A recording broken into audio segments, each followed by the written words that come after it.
Buonasera dal TG Sicilia, i titoli di questa edizione. Un conto non saldato potrebbe essere la causa della rissa di Sferacavallo a Palermo, in cui sono stati esplosi anche colpi di pistola. Intanto è stata dimessa dall'ospedale la donna incinta rimasta ferita. Ha ammesso di aver ricevuto mazzette Francesco Cerritto, direttore dell'ASP di Palermo, arrestato per corruzione mentre intascava 2.000 euro dal presidente della Samot Mario Lupo, anche lui finito ai domiciliari. Continuano le indagini per far luce sul sequestro lampo di un 17enne a Vittoria. Gli investigatori cercano il casolare dove il giovane ha detto di essere stato prigioniero di 4 uomini incappucciati. Il sindaco Aiello: vogliamo la verità. L'ex Fiat ed ex Bluetech di Termini Imerese diventerà un polo logistico per trasporti e spedizioni. Lo ha comunicato la Pelligra Group, che ha consegnato alla Regione una prima bozza delle attività che intende sviluppare nello stabilimento. A Lampedusa successo per l'anteprima nazionale del Grand Tour La vita è adesso di Claudio Baglioni. L'isola un luogo di speranza ma anche di sofferenza, dice il cantautore. Sul palco tutti i brani dell'album che festeggia 40 anni. E poi il calcio, il Palermo punta a riprendersi il primato in classifica. Domani affronterà il Venezia al Barbera. Brunori verso una maglia da titolare.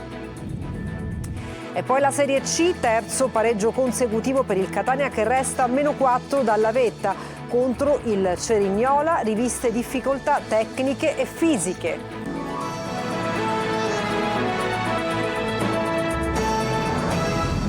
Bentrovati al TG Sicilia, lo avete sentito, ci potrebbe essere un conto non saldato alla base della rissa di Sferacavallo a Palermo, in cui sono stati esplosi colpi di pistola.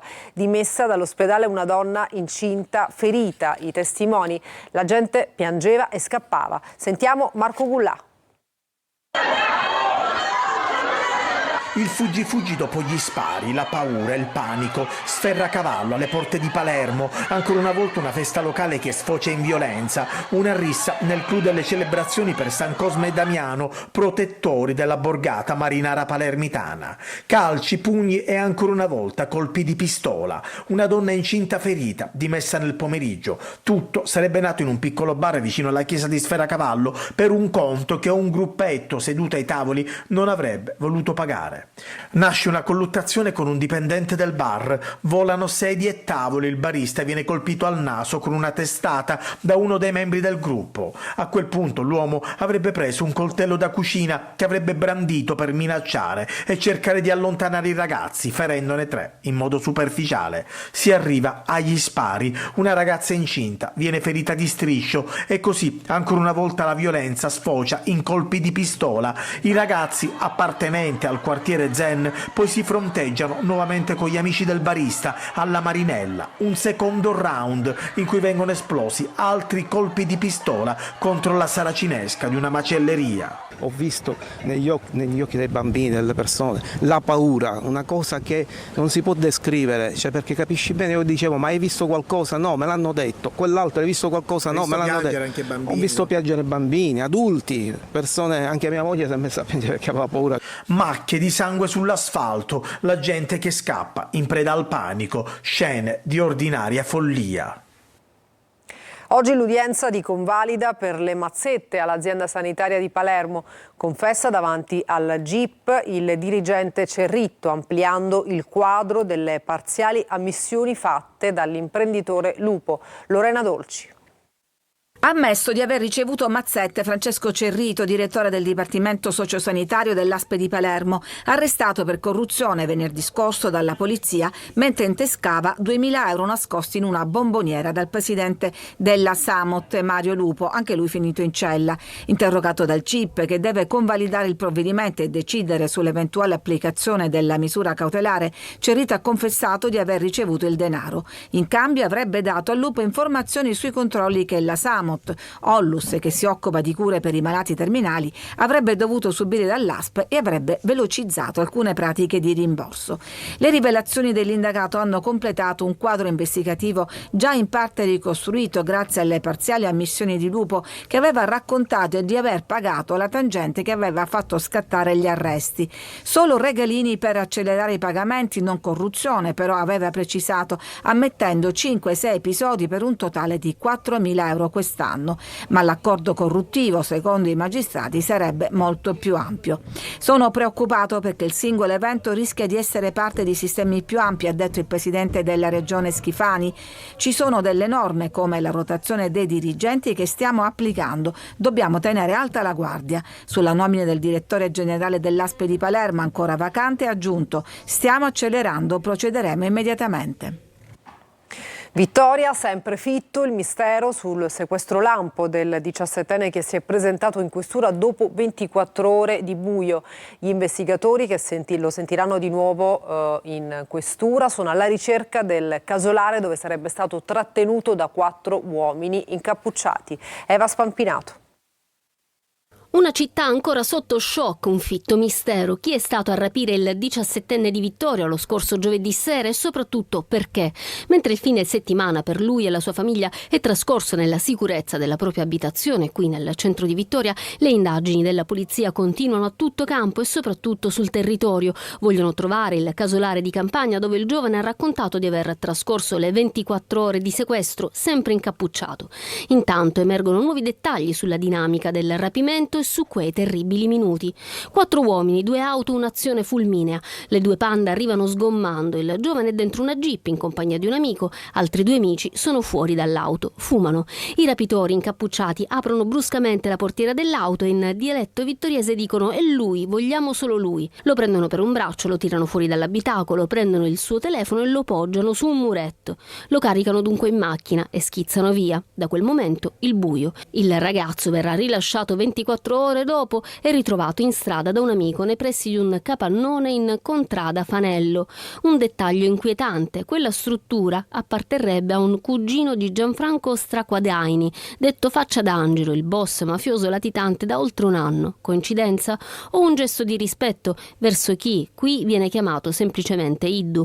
Secondo alcune voci un gesto così clamoroso come un sequestro non potrebbe avvenire senza il suo assenso. Ricostruzioni fantasiose, commenta Sebastiano Sallemi, avvocato della famiglia. Gli fa eco il sindaco di Vittoria, Francesco Aiello: la città ha diritto di sapere cosa è accaduto, mentre il procuratore Puleio esclude la pista dell'estorsione. La Procura di Messina ha iscritto nel registro degli indagati per omicidio un vicino di casa del 73enne Maurizio Salvatore Gravagna, trovato senza vita 2 giorni fa nella sua abitazione. I magistrati stanno vagliando anche la posizione di un altro vicino di casa. È stato l'indagato a chiamare la polizia e segnalare la sua morte. Il pensionato è stato trovato con stretto attorno al collo un tubo di gomma di quelli usati per innaffiare. E cambiamo argomento: l'ex Fiat ed ex Bluetech di Termini Imerese diventerà un polo logistico per trasporti e spedizioni. Lo ha comunicato la Pelligra Group, che ha consegnato alla Regione una prima bozza delle attività che intende sviluppare nello stabilimento. Maglio Viola. C'è il primo accenno di un documento ufficiale, anche se non è ancora un piano industriale da parte della Pelligra Group per lo sviluppo del polo ex Fiat ed ex Bluetech di Termini Imerese. Il gruppo vincitore della gara presso il Ministero del Made in Italy, entrato in possesso ormai da mesi dello stabilimento, ha finalmente consegnato all'assessore regionale alle attività produttive della Sicilia una relazione illustrativa sullo sviluppo delle attività che intende mettere in campo. Pelligra ha confermato il proprio impegno insieme ai soci entrati in azienda che hanno raggiunto le quote azionarie di maggioranza. L'intenzione è quella di sviluppare un progetto legato alla logistica utilizzando il porto di Termini Imerese e le connessioni con la zona industriale. Il documento è stato presentato durante un incontro nella sala Libero Grassi dell'assessorato. A questo incontro erano presenti i rappresentanti dell'azienda, delle organizzazioni sindacali, del comune di Termini e i commissari straordinari dell'ex Bluetech. Si tratta di un segnale importante per il futuro del sito e per la sua integrazione con le infrastrutture del territorio, commenta l'assessore alle attività produttive di Tamaio. Ora occorre occorre procedere con il piano industriale vero e proprio che il governo nazionale e i commissari hanno chiesto come strumento indispensabile nell'ambito dei controlli previsti. Sarà il tassello decisivo per garantire prospettive di sviluppo e occupazione. Il governo Schifani, continua e conclude Tamaio, continuerà a seguire con attenzione l'iter in corso, in costante dialogo con tutte le parti coinvolte.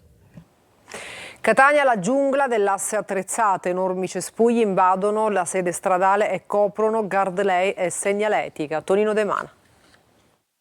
Più che una strada, sembra una giungla, con la fitta vegetazione che ricopre ogni cosa, guardrail, corsia d'emergenza o segnaletica stradale. E poco importa se alcuni cartelli indicano addirittura un ospedale, nella fattispecie il San Marco a Librino. L'ennesima segnalazione denuncia arriva dall'asse attrezzato di Catania, una delle arterie più importanti che collega il Corso Indipendenza con i quartieri di Librino, San Giorgio, Fossa Creta, l'aeroporto di Fontanarossa e la tangenziale di Catania.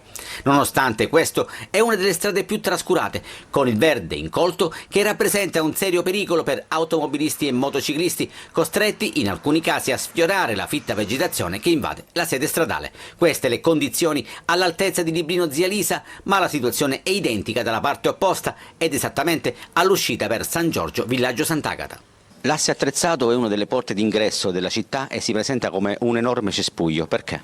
Un problema ormai direi atavico che abbiamo più volte sollecitato. È già stato ripulito in passato, ma è necessario assolutamente un nuovo intervento. L'intervento è gestito da più enti, ovvero dalla Tite di Nettezza Urbana, dai vigili urbani che devono assolutamente cambiare la viabilità e anche dalla direzione al verde, che abbiamo convocato il giorno 16 ottobre proprio per sollecitare gli interventi di scerbamento e potatura sul nostro territorio, tra cui questo.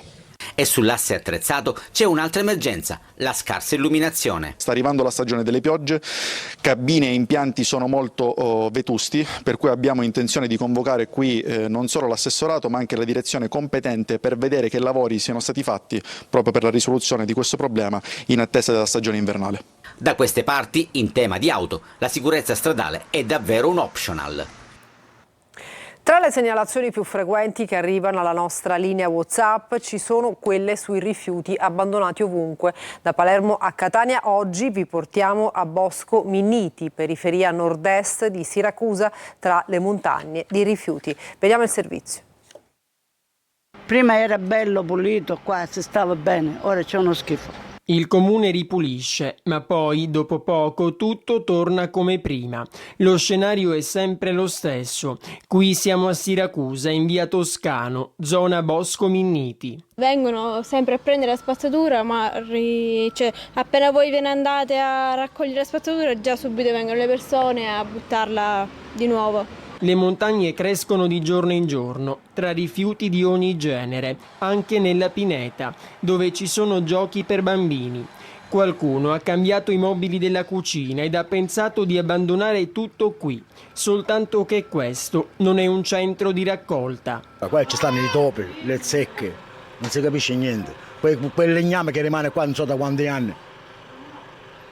Non si può fare sta vita. È una discarica, poi abbiamo anche scarafaggi, molti anche topi che girano qui. Siamo anche privi di stendere vestiti perché ci spaventiamo se abbiamo animali mezzi vestiti, ecco. L'aria è respirabile per noi che restiamo soltanto pochi minuti, ma soprattutto per chi qui ci vive. I residenti non ce la fanno più, sono infuriati.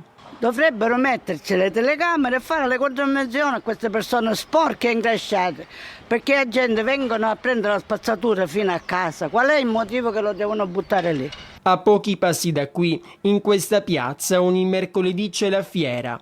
In via Toscano, invece, ogni giorno c'è la sagra del degrado.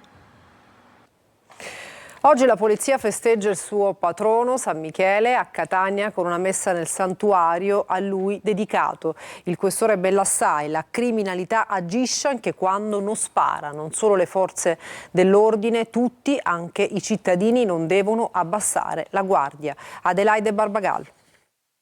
L'elmo, lo scudo, la spada, San Michele, l'arcangelo protettore della polizia, viene raffigurato così nella chiesa dei Minoriti a Catania alla messa per celebrarne la festa.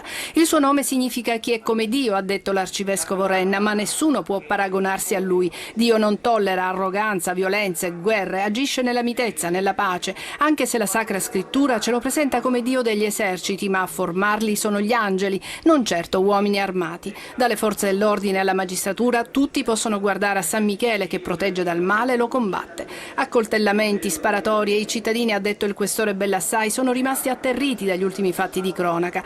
Fatti gravissimi che però ci dicono una cosa: non bisogna mai abbassare la guardia, ma non lo dicono a noi addetti ai lavori, lo dicono a voi tutti cittadini di Catania, mai abbassare la guardia. Perché la criminalità organizzata opera anche quando non spara. Da oggi la chiesa dei Minoriti, santuario dedicato a San Michele Arcangelo, unico in Sicilia, sarà, ha annunciato l'arcivescovo Renna, chiesa giubilare. Successo per l'anteprima nazionale del Grand Tour La vita è adesso di Claudio Baglioni a Lampedusa, un luogo, dice il cantautore, sul palco tutti i brani dell'album che festeggia i 40 anni. Orazio Longo. Nel 1998 io sono arrivato a Lampedusa, un luogo che non conoscevo, e Lampedusa da allora è diventato un luogo elettivo. La vita è adesso del vecchio albergo. La vita è adesso e forse non c'è posto più indicato per ricordarlo se non Lampedusa, dove tante volte la vita rinasce, risorge, per quei migranti che ce l'hanno fatta a non morire, a non annegare. È un luogo dove tante ragioni si mischiano, positive e negative, e che diventa centrale per questo motivo, proprio perché qualsiasi viaggio deve avere una polarità. Claudio Baglioni ha debuttato allo Stadio Comunale di Lampedusa con l'anteprima nazionale del suo Grand Tour La vita è adesso, a celebrare il 40° anniversario dell'album omonimo che per la prima volta dopo 40 anni porta in scena tutti i brani. Canzoni che hanno avuto un percorso proprio, e piano piano questi arrangiamenti si sono formati mentre le suonavamo, le portavamo in giro. E lei mi guardava con sospetto. 40 anni in cui tanto è cambiato in Italia e nel mondo intero, con immancabili pro e contro. È cambiato un po' il rapporto tra le persone, abbiamo molta più informazione, conoscenza dei fatti, ma probabilmente meno approfondimento e meno capacità culturali per poterle metabolizzare e per poterle capire. Dopo l'anteprima nazionale lampedusana, il Grand Tour debutterà a Venezia il 22 giugno dell'anno prossimo e tornerà in Sicilia a luglio 2026 con date a Siracusa, Agrigento, Taormina e Palermo.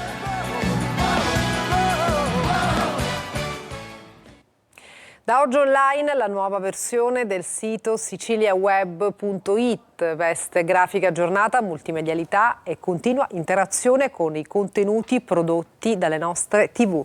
Luca Ciliberti.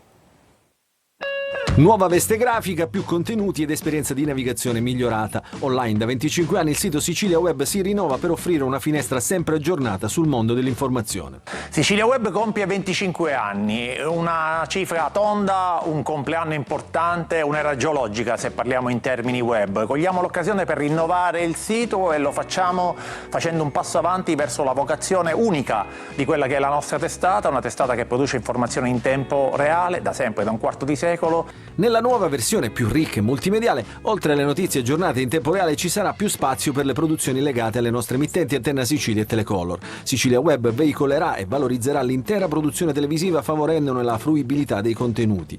TG, live streaming, sport e approfondimenti, eventi speciali e intrattenimento dedicati a un'utenza già forte e numerosa, radicata non solo nel panorama nazionale ma anche tra i siciliani e l'estero. Un progetto pensato e realizzato con Flazio, partner tecnologico che ne ha curato lo sviluppo. La nuova versione del sito naturalmente è orientata anche a una maggiore fruibilità attraverso la veicolazione sui social, alla viralità dei contenuti, troverete anche i servizi del TG spacchettati per così dire, insomma tutti i prodotti che sono di origine televisiva ma possono essere utilizzati anche attraverso il web nella connotazione che più gli è propria. Rimanete aggiornati dunque cliccando siciliaweb.it per non perdervi nulla di ciò che accade nell'isola. E adesso una pausa, a tra poco.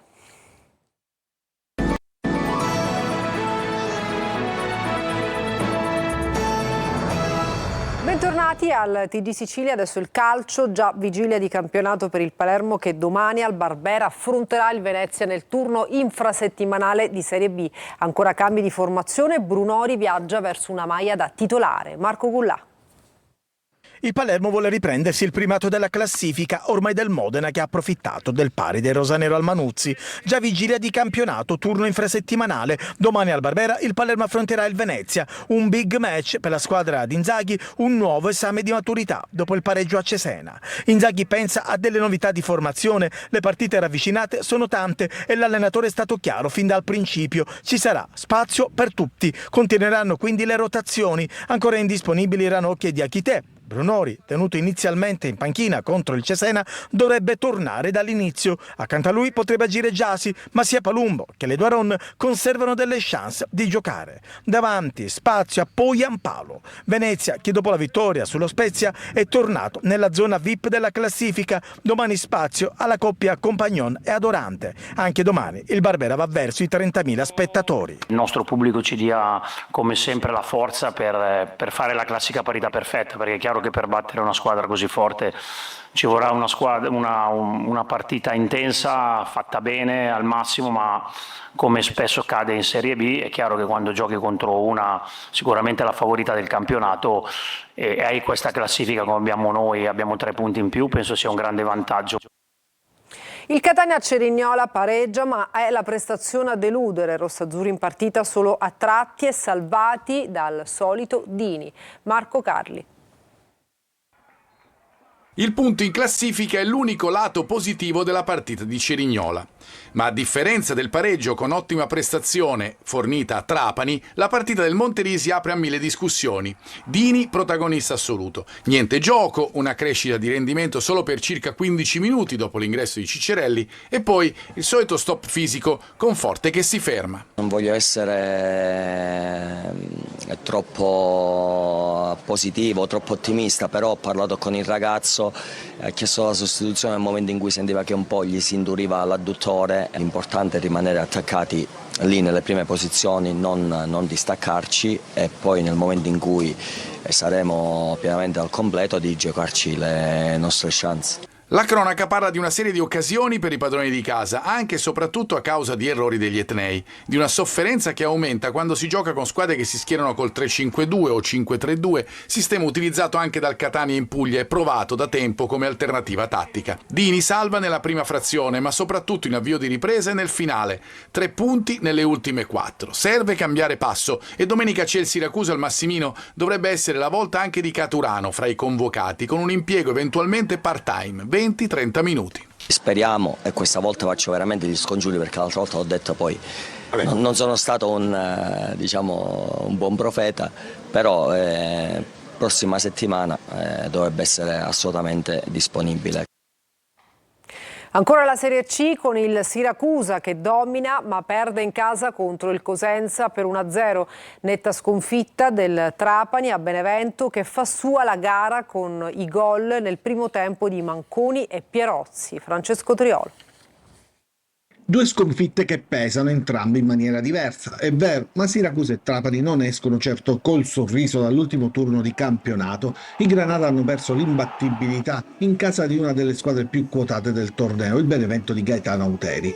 Un Trapani troppo timido, quello presentatosi al Vigorito, dove la partita si è chiusa già nel primo tempo grazie alle reti di Manconi e Pierozzi. I Granata non sono riusciti a mettere in campo quanto preparato durante la settimana e così la squadra si è spenta subito dopo il primo gol. Adesso c'è una settimana importante in vista della gara col Giuliano per tentare di recuperare qualche infortunato come Nicoli e Girone, gli acciaccati Negro, Pirrello e Salines.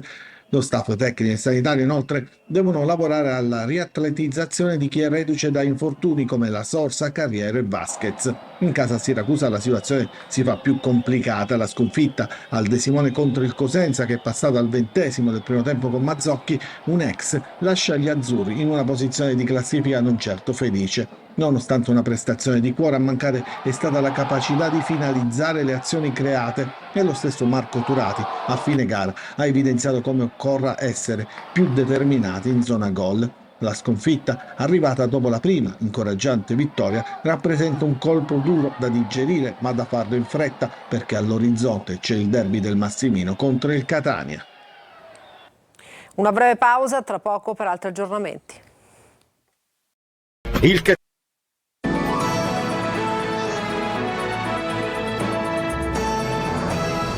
E chiudiamo con un'ansia dell'ultima ora e purtroppo è la notizia di un morto sul lavoro. Un elettricista di 62 anni è morto mentre stava eseguendo dei lavori in un'azienda nella zona artigianale di Larderia Inferiore a Messina. Secondo una prima ricostruzione l'uomo sarebbe stato travolto da un mezzo meccanico il cui conducente non si sarebbe accorto della sua presenza. Sul posto è intervenuta la polizia. La procura di Messina ha aperto un'inchiesta ipotizzando il reato di omicidio colposo. E con questa notizia chiudiamo. Grazie per averci seguito e buona serata.